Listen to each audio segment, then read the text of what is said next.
అందరికీ నమస్కారం. Group sub weekly current అఫైర్స్కి స్వాగతం. ఈ విశ్లేషణలో మనం ఫిబ్రవరి 15 నుంచి 21, 2026 వరకు జరిగిన కొన్ని చాలా ముఖ్యమైన జాతీయ, అంతర్జాతీయ విషయాల గురించి లోతుగా మాట్లాడుకుందాం. ఒక విషయం గుర్తుపెట్టుకోండి, టాప్ ర్యాంకులు కేవలం కష్టపడితేనే రావు, స్మార్ట్ స్ట్రాటజీ కూడా ఉండాలి. ఈ అనాలిసిస్ మీ ప్రిపరేషన్కు ఆ స్ట్రాటజీని యాడ్ చేయడానికే. సరే, ఇంక లేట్ చేయకుండా మన ఎగ్జామ్స్ దృష్టిలో పెట్టుకుని లాస్ట్ వీక్లో ఏం జరిగిందో ఓ లుక్కేద్దాం. ఓకే, ఈ వారం కరెంట్ అఫైర్స్ని మనం 6 కేటగిరీలుగా చూద్దాం. ఫస్ట్, ఇండియాలో ఏం జరిగింది. తర్వాత, ప్రపంచంలో జరిగిన ముఖ్యమైన సంఘటనలు. ఆ తర్వాత, polity and governance, economy, science and tech. ఇక చివరగా, మీ నాలెడ్జ్ని టెస్ట్ చేసుకోవడానికి కొన్ని ఇంపార్టెంట్ ఎంసీక్యూలు కూడా ఉన్నాయి. రైట్, మన ఫస్ట్ సెక్షన్. ఈ వారం మన దేశంలో ఏం జరిగింది? ఈశాన్యంలో మొదలైన కొన్ని కీలకమైన ఇన్ఫ్రాస్ట్రక్చర్ ప్రాజెక్టుల దగ్గర్నుంచి మణిపూర్లో జరిగిన ఒక పెద్ద రాజకీయ మార్పు వరకు అన్ని ముఖ్యమైన జాతీయ వార్తలతో స్టార్ట్ చేద్దాం. ఈ స్లైడ్లో మనం అస్సాంలో కొత్తగా ప్రారంభమైన 2 చాలా ముఖ్యమైన ప్రాజెక్టుల్ని చూస్తున్నాం. ఇవి జస్ట్ ఇన్ఫ్రాస్ట్రక్చర్ మాత్రమే కాదు, గవర్నమెంట్ యొక్క యాక్ట్ ఈస్ట్ పాలసీకి ఒక ఉదాహరణ అన్నమాట. అంటే మన ఈశాన్య ప్రాంతాన్ని ఆగ్నేయ ఆసియాతో కనెక్ట్ చేయాలనే లక్ష్యం. చూడండి, దీనివల్ల ఒకేసారి సివిలియన్ ట్రాన్స్పోర్ట్ ఇంప్రూవ్ అవుతుంది, అదే సమయంలో మన డిఫెన్స్ కూడా బలంగా తయారవుతుంది. స్టాటిక్ జీకే పరంగా ఇవి చాలా ఇంపార్టెంట్ పాయింట్. కుమార్ భాస్కర్ వర్మ సేతు అనేది మన ఈశాన్యంలో కట్టిన మొట్టమొదటి ఎక్స్ట్రాడోజ్డ్ బ్రిడ్జ్. మీకు తెలిసిందే కదా, ఆ ప్రాంతంలో భూకంపాలు వచ్చే అవకాశం ఎక్కువ.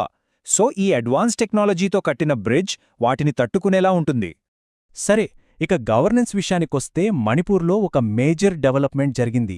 దాదాపు 1 సంవత్సరం పాటు రాష్ట్రపతి పాలనలో ఉన్న రాష్ట్రంలో మళ్లీ ఎన్నికైన ప్రభుత్వం అధికారంలోకి వచ్చింది. ఇక్కడ మనం 2 విషయాలు గుర్తుంచుకోవాలి. ఒకటి, కొత్త ముఖ్యమంత్రిగా యుమ్నామ్ ఖేమ్చంద్ సింగ్ బాధ్యతలు తీసుకున్నారు. ఇక రెండోది, ఇది చాలా హిస్టారిక్, నెమ్చా కిబ్జన్ నియామకం. ఆ రాష్ట్రంలో వేర్వేరు వర్గాల మధ్య సయోధ్య కుదిర్చేందుకు ఇది ఒక మంచి అడుగుగా చూస్తున్నారు. ఇక స్పోర్ట్స్ విషయానికొస్తే వన్డే ఎగ్జామ్స్కి చాలా ఇంపార్టెంట్ అయ్యే 2 అప్డేట్స్ ఉన్నాయి. ఒకటి, మన హాకీ ప్లేయర్ హార్దిక్ సింగ్ దేశంలోనే అత్యున్నత క్రీడా పురస్కారమైన ఖేల్ రత్నాకు నామినేట్ అయ్యారు. ఇక రెండోది, టీ20 వరల్డ్ కప్లో మన టీం పాకిస్తాన్పై గెలిచి సూపర్ 8కి క్వాలిఫై అయింది. రైట్, ఇప్పుడు మన సెకండ్ సెక్షన్, ప్రపంచంలో ఏం జరిగింది.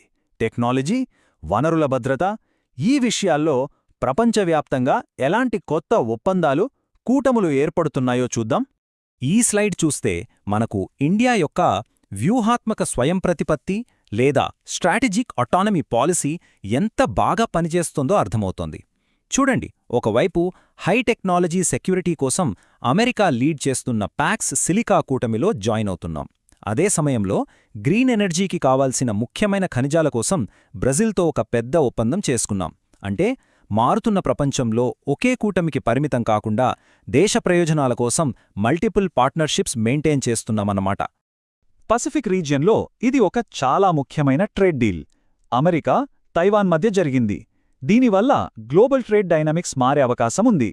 ముఖ్యంగా వరల్డ్ ట్రేడ్ ఆర్గనైజేషన్ లాంటి సంస్థల రోల్ భవిష్యత్తులో ఎలా ఉండబోతోంది అనే దానిపై కూడా దీని ప్రభావం ఉంటుంది. ఓకే, మన మూడో సెక్షన్, పాలిటీ అండ్ గవర్నెన్స్. ఈ వారం సుప్రీంకోర్టు ఒక చాలా ఇంపార్టెంట్ కేస్ విచారణను షెడ్యూల్ చేసింది. దానికి సంబంధించిన లీగల్, కాన్స్టిట్యూషనల్ విషయాలేంటో ఇప్పుడు చూద్దాం. ఈ డేట్ నోట్ చేసుకోండి, మే 5, 2026. పౌరసత్వ సవరణ చట్టం అంటే సీఏ అని వ్యతిరేకిస్తూ దాఖలైన 250కి పైగా పిటిషన్లపై సుప్రీంకోర్టు ఫైనల్ హియరింగ్ స్టార్ట్ చేయబోతోంది. సో ఈ కేసులో కోర్టు ఏ ప్రశ్నలకు సమాధానం వెతకబోతోంది? ఇక్కడ మనం చూస్తున్నట్లుగా ఈ చట్టం ఆర్టికల్ 14 కింద ఉన్న సమానత్వ హక్కును ఉల్లంఘిస్తోందా? కొన్ని వర్గాలను మాత్రమే చేర్చకపోవడం మతపరమైన వివక్ష అవుతోందా? ముఖ్యంగా అస్సాం నుంచి వచ్చిన పిటిషన్లను వేరుగా విచారించాలా? ఇలాంటి ప్రాథమిక రాజ్యాంగ ప్రశ్నలను కోర్టు పరిశీలించనుంది. అందుకే ఇది ఒక ల్యాండ్ మార్క్ కేసు అవ్వబోతోంది. నెక్స్ట్, 4వ section, economy snapshot. Reserve bank of India తీసుకున్న లేటెస్ట్ మానిటరీ పాలసీ డెసిజన్ రాబోయే నెలల్లో మన ఎకానమీ ఎలా ఉండబోతుందో ఒక ఇండికేషన్ ఇస్తుంది. అదేంటో చూద్దాం. ఆర్బీఐ యొక్క monetary policy committee bench mark repo రేటును మార్చలేదు. దాన్ని 5.25%గానే ఉంచాలని డిసైడ్ చేసింది. ఈ టేబుల్లో మనం ముఖ్యంగా గమనించాల్సింది ఆర్బీఐ యొక్క తటస్థ వైఖరి. దీని అర్థమేంటంటే ఫ్యూచర్లో వచ్చే ఎకనామిక్ డేటాను బట్టి రేట్లను పెంచడానికైనా తగ్గించడానికైనా ఆర్బీఐ సిద్ధంగా ఉంది. ప్రస్తుతానికి వెయిట్ అండ్ వాచ్ మోడ్లో ఉందన్నమాట.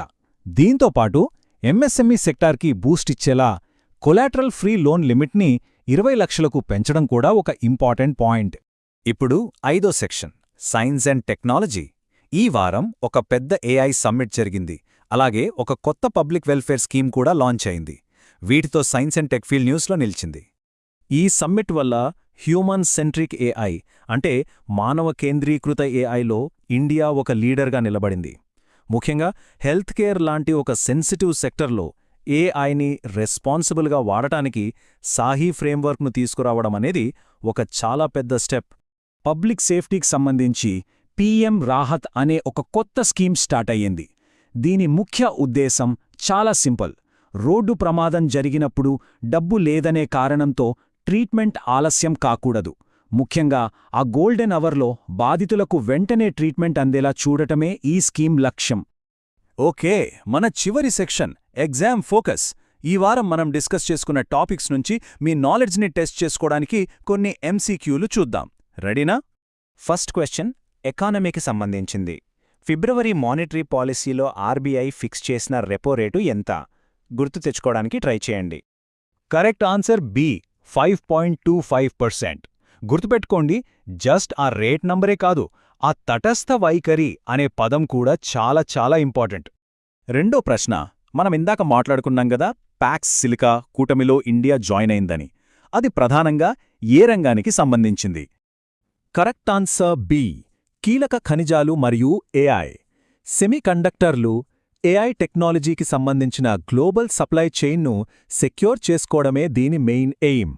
ప్యాక్స్ సిలికా అనే పదం మీ నోట్స్లో ఖచ్చితంగా ఉండాలి. ఇక మూడో ప్రశ్న పాలిటీ సెక్షన్ నుంచి. మణిపూర్ కొత్త ముఖ్యమంత్రిగా ఎవరు ప్రమాణ స్వీకారం చేశారు? Correct answer D, Yumnam Khemchand Singh.